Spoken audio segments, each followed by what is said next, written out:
have your trenches separating existing technology from versions of technology that could be profitable in the future, but not without pouring a lot of money in first. Space travel is a pretty easy one to look at for this, because I don't even think I need to tell you what a game changer it would be for the global economy if we developed the capacity for high-speed space travel in large vessels. But I'm going to tell you anyway. If we could move mining equipment anywhere in our galaxy and extract valuable minerals from lifeless planets and bring them back for industry, we would basically stop doing any mining on Earth at all. It's such a massive swing that even trillions of dollars isn't a high enough unit of measurement to capture the impact that would have on the entire global economy. It would instantaneously transform the global economy and the environment almost invariably for the better. Not to mention, this development comes with a bonus: fusion energy. You're not going to go very far with space travel if you can't get to very high, if not near light speeds. And getting anywhere near the speed of light would require energy generation unlike anything that we currently have. Nuclear fusion would give us the power of a star and hopefully a small enough vehicle that it could fit onto a spaceship, fueled by hydrogen, the most abundant substance in the entire universe. Meaning refueling on long trips could be pretty manageable without distributing fuel across the galaxy first. It's likely that fusion would be figured out before long-distance space travel, but those advancements might be closely enough related that they might come along nearly at once. But therein lies the problem. We don't know what the timeline is between where we are and there, because trial and error, science, and the processes of human learning are not linear. We have such a clear vision of the outcome that we want, long-distance space travel and unlimited clean energy, but we don't already know how to do it. We have to figure out how to do it, and who even knows how long that might take if we can at all.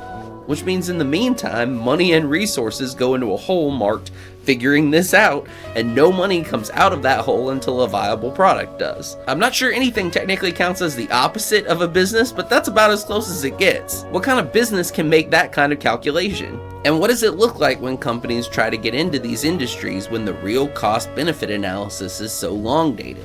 Y'all remember a couple months ago when Katy Perry and Gale & Co. went to space on one of Jeff Bezos' rockets? It's mostly like that. This surface-level, luxury, consumer-grade space tourism we have now is the exact kind of cheap substitute for real advancement that you get when the brains of the operation can't grapple with any outcome that doesn't guarantee some kind of short-term profit. It's an expensive, fruitless vanity project that only works as a project at all because we have enough rich people with more money than sense, willing to pay through the nose to put on an astronaut suit and fly to what can only be described as the legal minimum to constitute being space. This will never go anywhere on the track it's on, where profitability has to be continuously guaranteed. In a few decades or so, they might work up to the point where they have a close orbit space station for tourism, and only because we've already made the breakthroughs to do these things at some level already. Investing in a better space station and better shuttles will pay off eventually, but the harder stuff like long-haul travel and fusion might never pay off. The other great final frontier is in the same boat, or submarine I guess, and we've all seen those results. The OceanGate sub that Poseidon smashed like a tin can, killing the 4 mega-rich passengers on board and the CEO of the company, Stockton Rush, was the epitome of this Last Half Acre thinking applied to major scientific undertakings. They ignored so many of the naval standards for submarines, arguing that they were innovating, when really they were mostly just cutting their costs, like our washing machine makers. They were using a gaming controller for steering, something that the internet was pretty ruthless in mocking them about in the aftermath of that vessel going missing. Of course, this was a goofy mistake to make, but consider why they probably made this choice. The alternative would have been a much more expensive system designed for their vessels, or retrofitting existing steering systems from other submarines, any of which would be eating into the $400,000 plus tickets they were charging for rides, while there was still any interest in taking a dive in one of their submarines. But it's not just the design, it's the follow-through. One of the other big factors in the sinking of the OceanGate sub was the mistreatment of the carbon fiber hull of the ship. Breaking again with basic care and maintenance protocols that real navies use, they made a series of horrible decisions about where and under what conditions to store that submarine while it was not in use. Exposure to the elements is believed to be a factor in why the hull of the OceanGate sub failed when in use, and I see that as a sign of a couple of things. One is the negligence of profit maximization-minded people when they're working on something that requires methodological discipline. Their brains are wired like lab rats for the short-term dopamine buzzes that come from sales. So a task like storing a submersible when it's not in use is always going to be a likely point of failure for people like that. But there's also something to be said about the need to store long term in this case. It's because they wouldn't ever have the demand to do these kinds of joyrides every day. A company that sets up boat tours or jet ski rentals in Panama City Beach has to make some storage considerations too during the off season, but for most of the year they've got customers, which means they're in the habit of doing the maintenance and storage that they need to do. They'll still make some mistakes, but it's hard to make the mistakes that result from being idle when you're actually staying busy. Not to mention the much lower severity of failure when a jet ski won't crank because you stored it incorrectly versus when you kill several people in a defective submersible. Whether it's deep sea adventuring or space travel, a private business-oriented model just isn't going to build up the day-to-day experience to iron out mistakes as they go. Fallacies and misplaced beliefs will take much longer to suss out. Imagine you have a system with a 1 in 10,000 failure rate. You might have to operate that system thousands of times before it fails, just to learn that that is the failure rate. And then you have to try to figure out what thing it is that fails every few thousand trips, and intervene before it breaks next time. Like with our washing machine pump. How do we know the lifespan of that component is 10 years? We can estimate in the early phases of design, but the proof is in the pudding. We have to run tests mimicking years of use to see how often they fail to get a baseline, and then we have to see how they actually perform in the field. But finding the first point of failure is only going to take you to the second most likely point of failure, once you've identified and prevented the first. Then you have to troubleshoot the second and push on to the third, and so on. Stockton Rush and Ocean Gate didn't want to, or could not due to internal corporate pressure, actually attempt to push this kind of rigorous scientific experimentation before he started cramming tourists into his sub and seeing how deep they could go. He needed there to be income, and thousands upon thousands of controlled real-world tests to find out the limits of his gear would have been all expense and no income, which again is basically the opposite of a business. So he did the bare minimum testing until he got things good enough and started advertising. This kind of mindset is not capable of breaking the Last Half Acre, and it will not get people to the bottom of the Mariana Trench.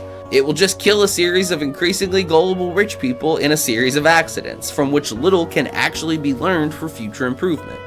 So far, we've only been talking about the material consequences of reaching the Last Half Acre. The cases where we have to go backwards and make something worse just to keep an industry alive, or where we've hit material barriers to advancement that are either difficult or impossible to get past.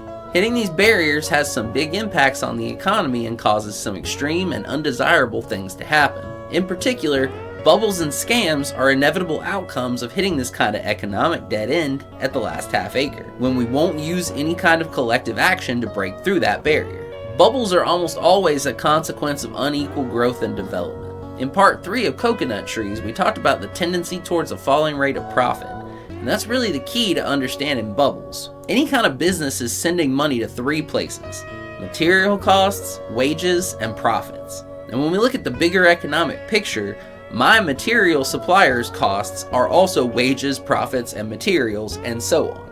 So let's put material costs to the side and just focus on wages and profits.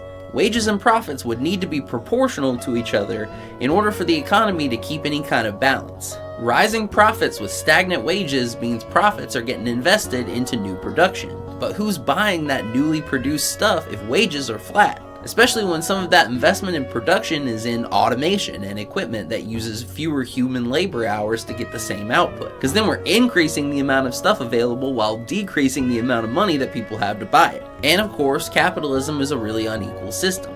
So this tendency towards falling profits is a commonly reoccurring problem within this system. And remember what I said earlier, that capitalism will almost always find a way to do something stupid that looks profitable, rather than accepting defeat? That's the root cause of bubbles in a nutshell. All those businesses with high profits aren't going to admit that they're underpaying their workers, and they don't know what to do with their money, so they go looking for somewhere to stick it, usually in some kind of asset like stocks or real estate, rather than letting it sit idle or increasing their own output, which they know will backfire in the long run. Lots of rich people doing this at the same time makes the prices of all those assets rise, which then causes them to have the delusion that all these things are actually just that valuable. Then eventually the bubble moves too far away from reality and profits can't keep pushing asset prices higher. Fear of getting caught holding at the top of the bubble sets in, and usually an external crisis comes along and makes that fear even worse, which is called the black swan event. leading to panic selling and the value of those assets tanks, bursting the bubble. This has happened over and over and over again with stocks, real estate, cotton, and even tulips. But unlike previous boom and bust cycles, the current cycle has been marked by bubbles in basically every kind of asset. Stocks, bonds, housing, cryptocurrency, and its goofy accomplices like NFTs, AI. This is more like foam than a single big bubble. And if you were bummed out that I teased talking about Michael Burry of the index bubble in that special I did about Walmart, but didn't go down that rabbit hole about it, this is for you. Think about the profits within each industry. They all need to get out, right? Maytag doesn't need more washing machine plants, and McDonald's doesn't need more restaurants. So whenever these companies are sitting there at the end of the quarter with a big stack of profits, they have to push that money somewhere else, where it doesn't run the risk of them oversupplying the market and driving down their prices. But their surpluses are just as dangerous to other industries, and other industries' surpluses are dangerous to them. What happens when Maytag and McDonald's' surplus end up buying each other's stocks? A bubble, that's what. Each business is getting more investment and stacking up more profits, and they can only do non-productive stuff with it. This has given way to the golden age, or dark age if you know how this will end, of corporate stock buybacks.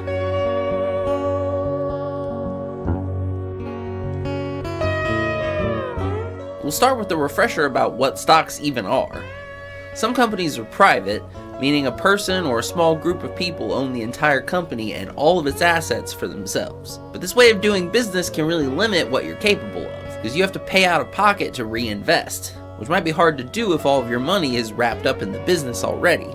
You could try to deal with banks, and you can issue debt as bonds, but in both of those cases, you're dealing with people who don't really have the long-term interests of your business in mind. They're going to charge you market interest rates, and they're not going to be flexible at all about how or when they're repaid.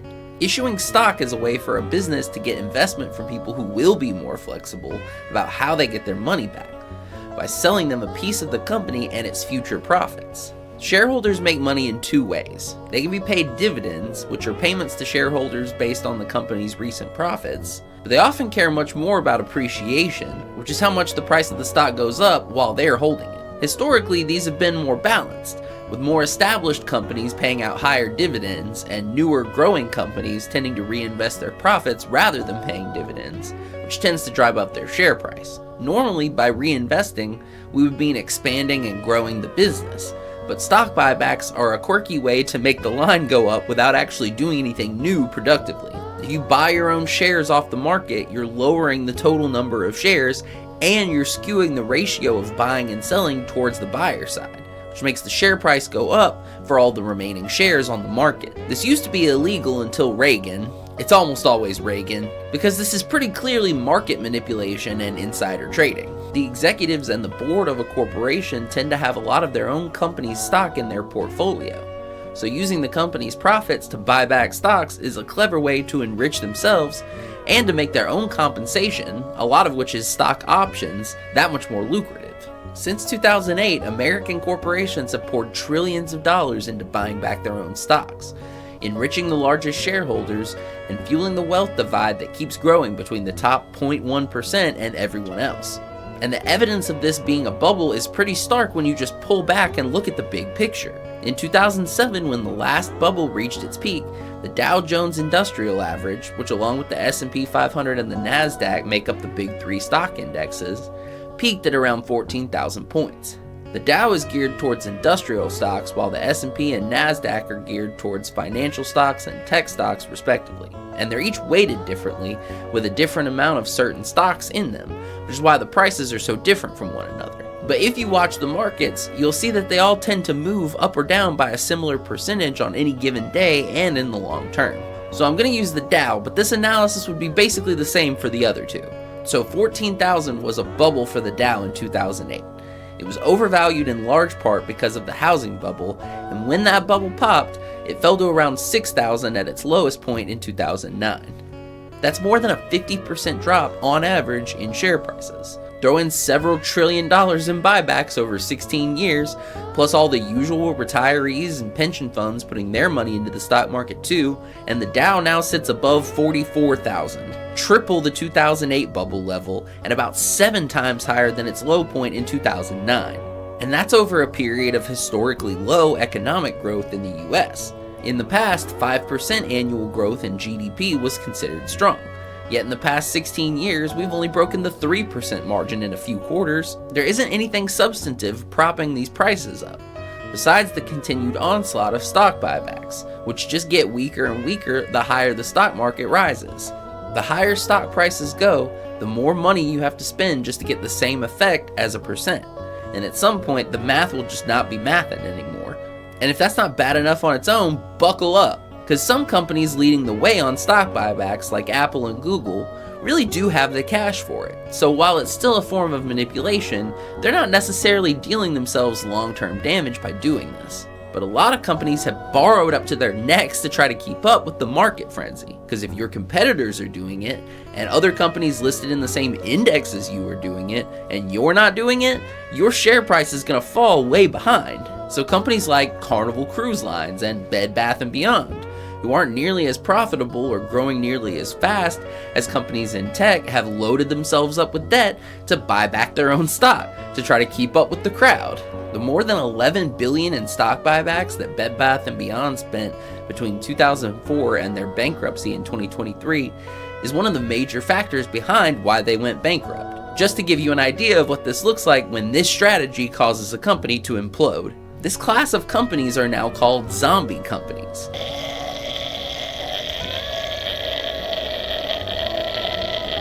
Because they're racked with debt that they can probably never get out from under, barring major economic shifts that could lead back to growth. In the same way you can be underwater on a mortgage, they're basically in danger of going underwater on their stock. Unless Carnival or JetBlue or Peloton can somehow massively grow its customer base overnight, they just keep kicking the can down the road, paying the minimum they can on their debts, taking out new debts, and scraping every dollar they can to throw into the buyback game. And the bigger this bubble gets, the more money they have to throw into each round of buybacks just to get the same effect. And this is where Michael Burry of The Big Short fame comes in. He suspects that the major index funds are bubbles. People are blindly buying into them because of historical precedent, and because a few companies leading the pack, like Alphabet, Apple, Meta, Nvidia, and a few others, actually have the money to back up what they're doing. Meaning millions of retirees and pension funds are pouring all their money into these indexes that are loaded with junk. They're assuming that Carnival's last 15 years are the same as Google's, when Carnival's real business has basically flatlined, while Alphabet keeps vacuuming up more and more companies and increasing their revenue. It's apples to oranges, but if you're just following the indexes, you may not be able to see the difference between the wheat and the chaff. I've personally given up on trying to predict when this bubble will actually pop. I've been doomsaying this since about 2015, at which point we had already surpassed the 2008 bubble. But I can at least tell you what it will look like when it does finally pop. You've got your relatively healthy companies like Google and Apple, and you've got your zombie companies like Carnival and JetBlue. And in the middle you have others who are sort of a mix of the two, like Boeing, who have a large debt load and have engaged in a lot of buybacks, but they're not quite in as dire of straits as the zombie companies. These are the ones that I think will start that rush for the exits, because those buybacks have lowered their number of shares outstanding so much that in a pinch, the logic of issuing new stocks starts to check out again, especially now when interest rates are higher than they were throughout the 2010s. If a company like Boeing or IBM needs cash, they might be hesitant to try to get that cash from issuing bonds right now, because the interest will be high, and even worse, interest rates are really volatile right now. Because of tariffs and energy volatility, the Federal Reserve isn't committing to cutting their base interest rates the way they have in the past when the economy was facing headwinds, because they're worried about inflation and stagflation, which is making the bond market really weird and skittish. Normally, if I was an executive at a company in this middle group, like Boeing, IBM, General Electric, or Stellantis, I would think that some long-term debt in these bond market conditions wouldn't be the end of the world, because I'd be looking towards that next round of Fed rate cuts, and I'd expect to be able to refinance my debts. For a corporation, refinancing would mean borrowing a lot when rates go down to pay off most or all of their old existing debt, and then moving forward with their lower rates on their new debt. But if the Fed can't commit to rate cuts because of the inflation risk, then I can't commit to bonds that I don't know if I can refinance when rates are so high. And with my number of shares outstanding at a 30 to 40 year low, that starts to look like the best way for me to get my hands on some money in a pinch. I can go issue some more stock and raise some money, even if my share price falls as the market punishes me for stepping out of line from the buyback frenzy. There's always somebody doing a little bit of this, but in the situation I envision playing out, a bunch of these mid-grade companies face headwinds within a period of a few quarters or a year, like say they all started having to deal with new tariff costs and declining demand. And many of them start issuing more stock within months of one another. That's going to drag the indexes down, bringing the zombie companies' stock prices down too. And remember, they're the ones at risk of going underwater. Keep in mind here that more than 50% of all corporate bonds are BBB or below, which are considered subprime or junk bonds. There are a lot of zombie companies in the indexes, and if they all see the market sliding for a period of weeks or months, they're going to feel a massive amount of pressure to sell some stock. Because the more their share prices fall, the more new stocks they would have to issue in order to clear their debt load. And with the size and severity of some of these debts, it will not take that much of a drop to bankrupt them. It's one thing for Carnival to put up a charade when they can keep their share price going up. But if their share price starts plummeting while they're still sitting on that massive pile of debt, it will start to become clear to everyone that they will never get out of this hole, which will just make the panic selling worse. There's a point of no return, a price that if your share price falls below as a zombie company, you won't even be able to issue more stock, because it will already be obvious to everyone that you are effectively bankrupt. Everyone who's holding your stock will be competing with you to sell your stock to the few buyers left, which at that point will be the people willing to buy for pennies on the dollar just to see how you hold up in bankruptcy court. This is how companies die, and this is where a lot of the profits from the past 15 years of record corporate profits have gone, rather than into innovation and development.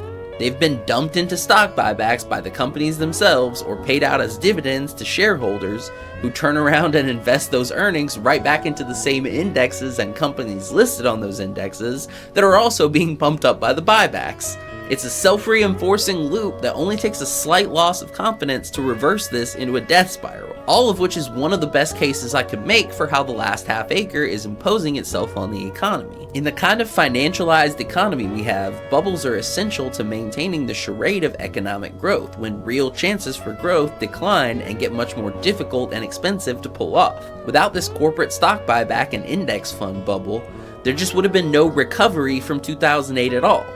Which means there really has been no recovery. It's all a mirage.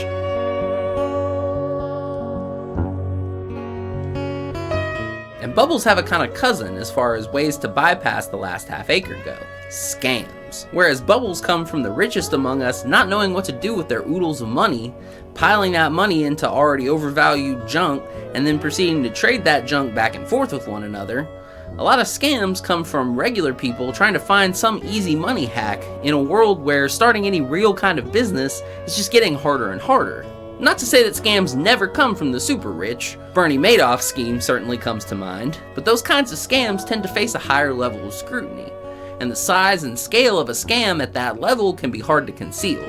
Smaller scale scams tend to be easier to get away with over and over, and it's people without too much money behind a lot of the scams that we see constantly popping up around us. This is the golden age of scams. Think about how often you brush up against them on a daily basis.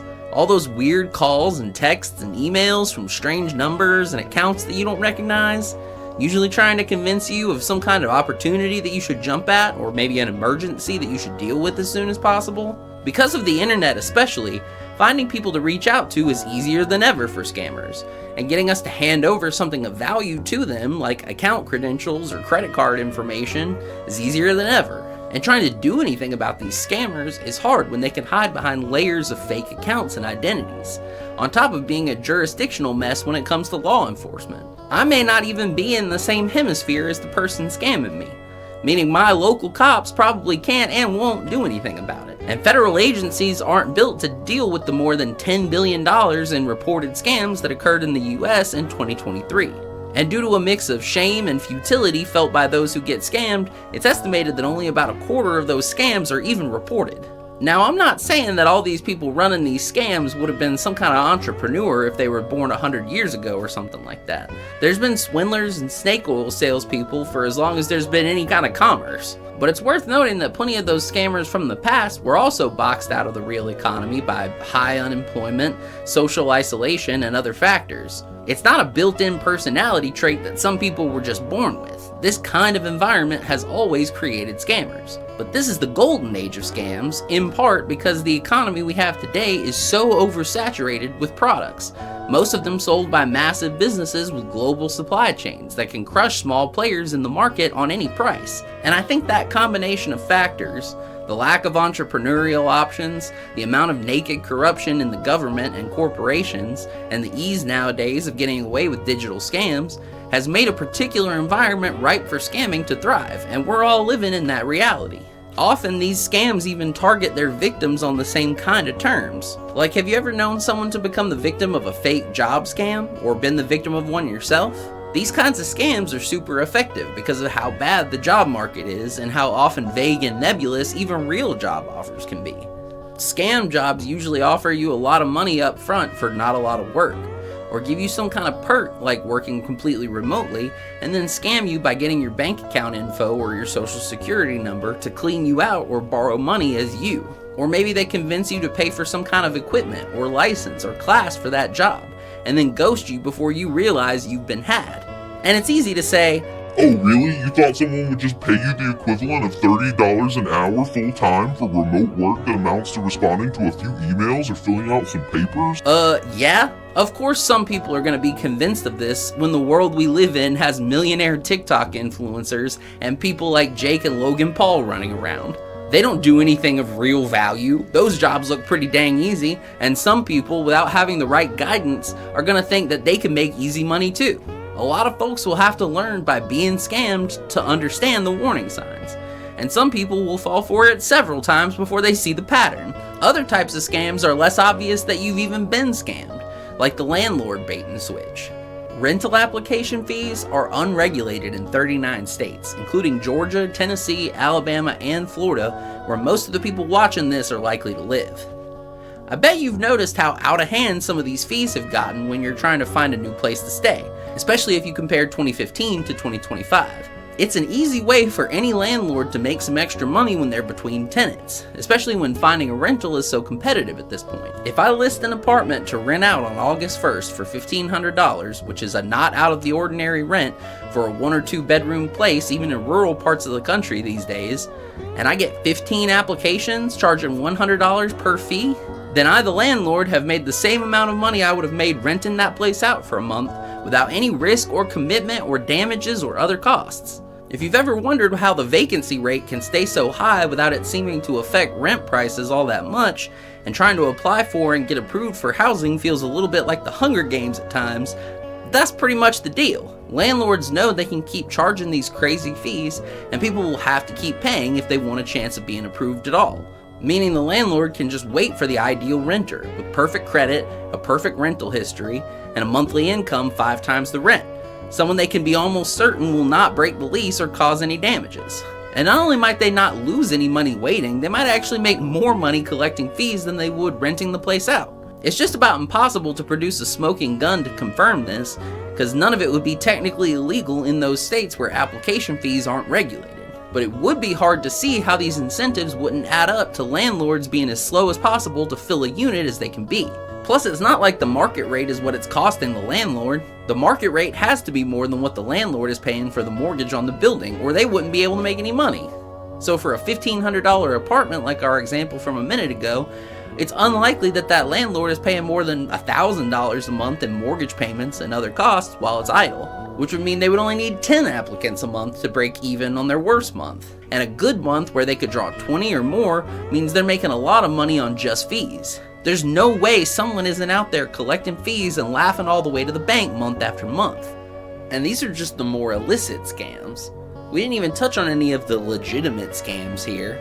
Multi-level marketing schemes like Herbalife, health insurance that denies more than 20% of policyholders' claims every year, timeshares that still exist for some reason, student loans and payday loans where you wind up paying many times more than what you borrowed in interest before it's all said and done. Then you got the scams rich people pull on each other. The 2008 housing crisis was one such example of that. Banks realized they had lost control of lending standards and created billions of dollars worth of toxic mortgage bonds filled with likely to be defaulted on mortgages.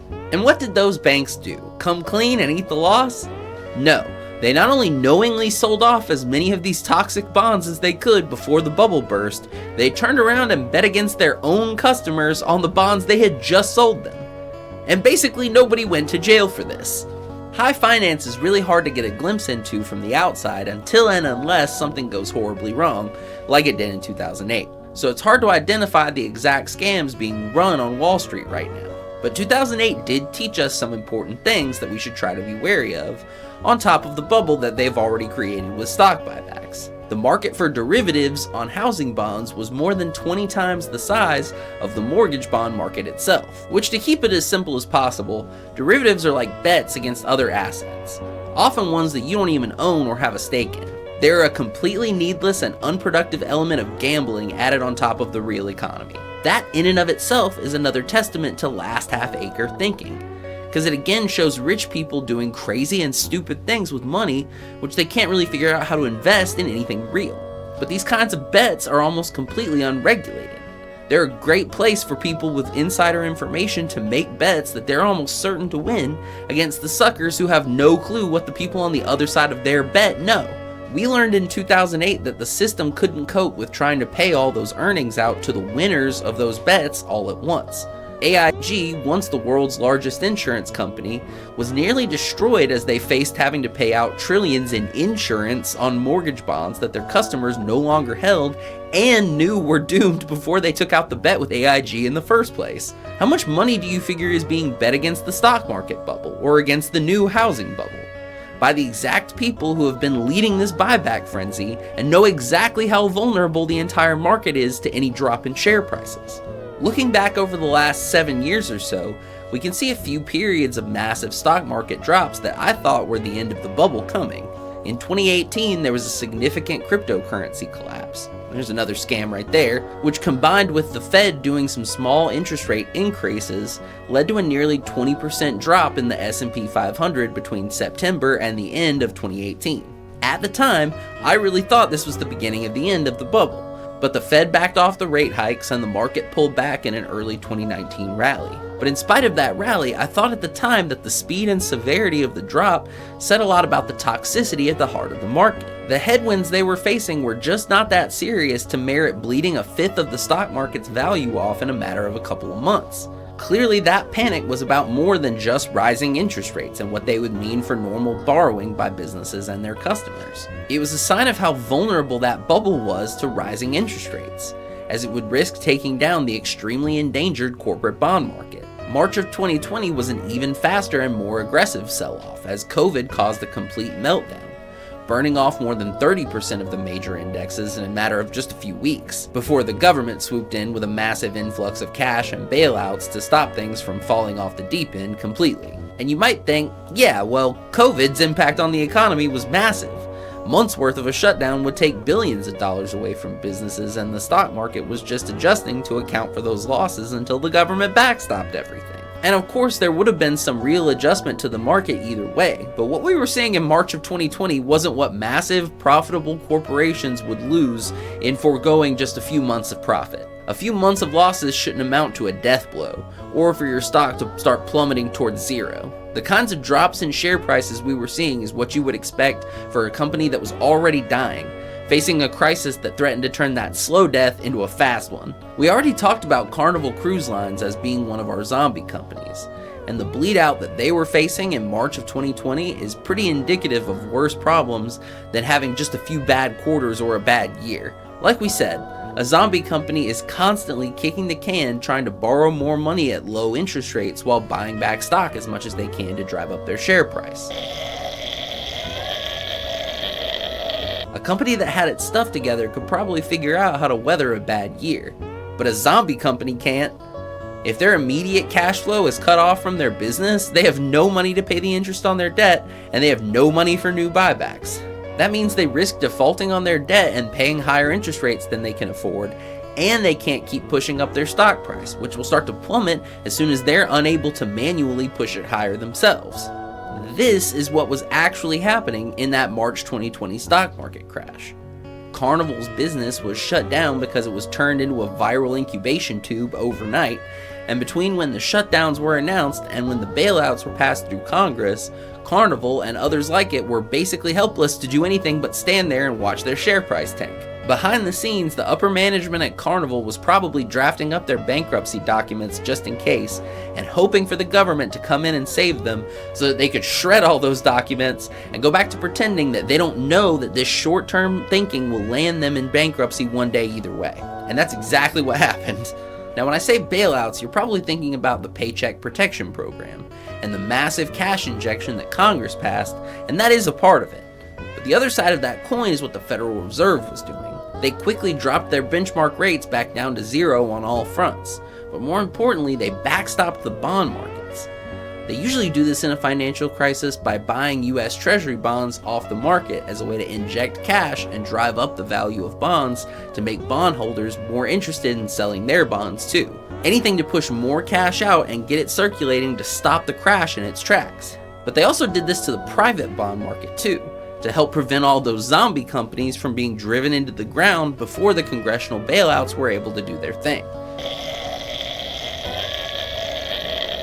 So it's clear to me that the Fed knows this is a major issue too. I'm not sure they would have gotten away with this politically either, if not for the fact that people in general believed that the crash was mostly about COVID, which is understandable given what a catastrophe things felt like at that time.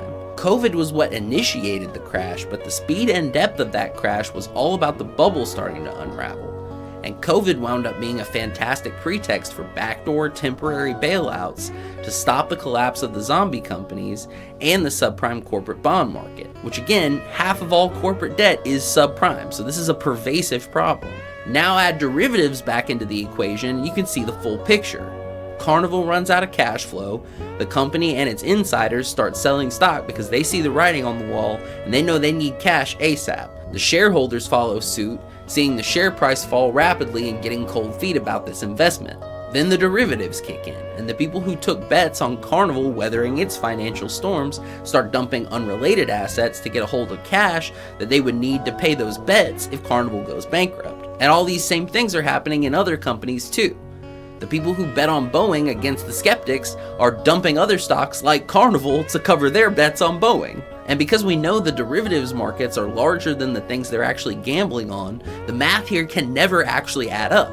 A few people may be able to reposition themselves temporarily, but even a 1-to-1 or a 2-to-1 size derivatives market will wipe out everyone holding those losing bets, and wipe out much of the stock and bond markets with it. And if the gambling economy is 20-to-1 or more like it was during the housing bubble, the economy can't survive a blow like that. Even the people who win on those bets still lose, because all the people they win against go broke, and in doing so they destroy all the other real investments the derivatives winners are holding. Derivatives are by far the biggest scam in this golden age of scams. We nearly saw this pop again earlier in 2025. As the announcement of massive tariffs by the US against most of the rest of the world triggered another huge rapid sell-off. Reversing and delaying many of those tariffs again delayed the crash, but that crash is still inevitable one day. This is the financial endgame of the delusions caused by hitting the last half acre.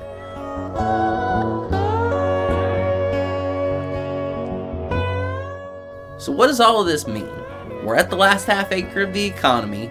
Real growth and development gets more and more difficult, and the economy becomes rife with scams and bubbles to cover up the inability to grow in real and productive ways. Sure, fine. But what are we actually supposed to do?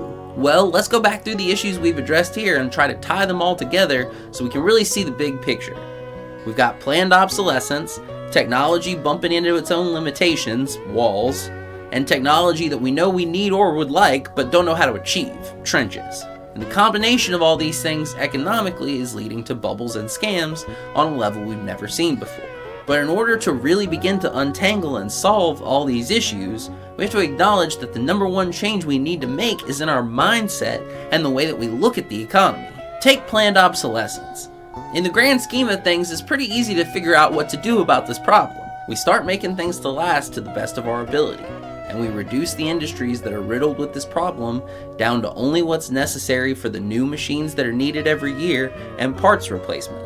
Maytag and Kenmore and Samsung and the other manufacturers of washing machines and appliances in general will get cut down to a fraction of their current size, making a much smaller number of new units every year, plus the parts needed to keep up the machines that have already been sold, ideally indefinitely. The environmental impact of making new washers just to throw the old ones away is dramatically reduced, and countless hours worth of people's labor is freed up to do better things than build something that's intended to break. Easy peasy. Well, I think you know already that it isn't that easy. These corporations are extremely rich, and they're powerful, especially in the places where they operate. Making this kind of change would be a self-inflicted economic death sentence on them, and they'll fight like hell to stop anyone from forcing this onto them. Their profits would be a small fraction of their current size, and so would their workforce, which is the main talking point they'll push politically. But what about the workers? And this problem is so pervasive that all the companies built around planned obsolescence will stand shoulder to shoulder to keep this system intact. They don't care about the environmental impact of how they operate, or whether it's in any way efficient. Their only concern is profitability, and that makes them dangerous. And we can see this same kind of mindset problem on the wall and trench side of the picture too. OceanGate and SpaceX and Blue Origin and Nvidia know they're never going to make the same kind of dent in technological innovation and horizon expansion that the state-driven programs of the mid-20th century did, as long as they're tethered to the need for short-term profits. The government developed the foundations of modern computing power while trying to break Nazi codes and put people in space, while private computer businesses have mostly just refined and commodified that without pushing anything forward significantly. Private space exploration businesses can't even match what NASA was doing at its peak, much less exceed it. They know that if NASA got back in the game to win, that they would be capable of blowing their little vanity tourism business out of the water, and fast. Which means everyone leading these kinds of businesses is scared to death that the government might decide they want to get back into their space, at which point those companies are toast. And this ties back into what we talked about on that last episode of State of Denial. We need the working class to form a united front and a party for us and by us, to make corporate attempts to fight back against these kinds of changes irrelevant. If we're united, then even all these rich people being on the same team together isn't enough to stop us. But that's easier said than done. And while I feel like we're still building towards that, even if it's coming along slower than we would like or need, I think we're going to need a bit of help to get it done. And that's what makes the bubble so important in all of this. Trying to overpower the rich while they're relatively strong is something we should be working towards. But our chances of total victory are much better when they're already flat on their backs. And the popping of the current bubble would put them there. We have to recognize the signs and act as swiftly as possible before they're able to recover, and while they're all still fighting from the fallout of the crash. Because remember, there's a whole ecosystem of unregulated gambling happening above our financial system. When the fundamentals tank, that's going to bring with it a lot of conflict between the various gamblers, and it will make it difficult for them to really stand together and act as a unit. Speed is the name of the game. The fallout from the housing bubble hit the US economy in September 2008, but the biggest backlash to that crash and all the fraud that led to it didn't happen until Occupy Wall Street took off in September 2011. The banks and corporations affected by the crash had long since sorted out their issues with the help of some bailouts, and were able to just stand back and laugh at the people banging drums in the park, as though we were in any position to fight back at that point. We just did not have the level of organization needed to make a dent, and they knew it. But Occupy also set off a kind of chain reaction. It showed how many people were getting more skeptical of the economic system that we're stuck with. If you're younger than me, you might take it for granted that talking about the elites and the corporations, being skeptical of their decisions is just something that's always been done. But there was actually a really big shift after 2008 in the media and culture that opened up the economy to the kind of criticism that we've gotten used to. Especially between the Reagan years and the George W. Bush years, corporate America was making money hand over fist, and it made it really easy for them to dismiss any criticism against them and their choices and policies as being just sore losers who didn't get their way. The Rust Belt, the part of the Midwest that got hit with massive deindustrialization during that era, barely got a passing glance as unemployment skyrocketed and people fled cities like Detroit and Cleveland, where work opportunities evaporated and infrastructure basically collapsed. People like Bernie Sanders and Donald Trump, while on opposite sides of our political spectrum, have both made honing in on the built-up animosity in disaffected regions like the Midwest and the South a central part of their political strategy. But I'm not sure this would have taken off the way it has if not for the 2008 crash, and the major change in sentiment towards Wall Street and corporate interests. Lots of people had been burned one way or another over the years by insurance companies, credit card companies, banks, and our own employers. But that Reagan mindset that if you complain, you're just a sore loser, kept the backlash from coalescing into a movement, until 2008 blew that up beyond repair. No, banks and big corporations don't really know what they're doing. Not only are they making this all up as they go along, they're really only capable of short-term, profit-minded thinking that has no long-term plan. One thing I haven't mentioned yet in this video is automation, and mostly because technologically speaking, automation might be the one exception to this rule. It's the one thing that keeps on getting better and better and more productive, while nearly everything else is stuck in the mud. But in spite of getting more technologically advanced, automation is still just another dead end when it comes to the current economic system that we have. Replacing more and more workers with machines when wages are already stagnant and the job market is a cesspool just makes that death spiral of pushing profits towards bubbles move even faster. And it's not great socially either. How much worse is political polarization gonna get if we're staring down the barrel of mass layoffs with no real plan for what to do with all these unemployed workers? Most businesses aren't thinking about the repercussions of these actions to the whole system. They're just racing against their competitors to keep up their profits. And the few companies who do seem to see the big picture, like Palantir, seem to be trying to soft pitch the public on a massive population cull. Our whole economy is a cash grab and a house of cards, organized by the most evil and cynical class of rich people to ever walk this earth. Being upset that all of our lives are chained to this monstrosity does not make you a sore loser. It makes you aware of what's going on around you. And this, ooh, somebody's jealous stuff just does not work anymore as a result. This isn't about anything other than the realization by most of the public that the people running the economy and corporations and the government do not have any kind of functional plan for our future. They either have a plan for their future at our expense or no plan at all. And all we, the people, can do is take these choices out of their hands and take the wheel for ourselves while there's still time.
This has been a presentation of New LJ Television.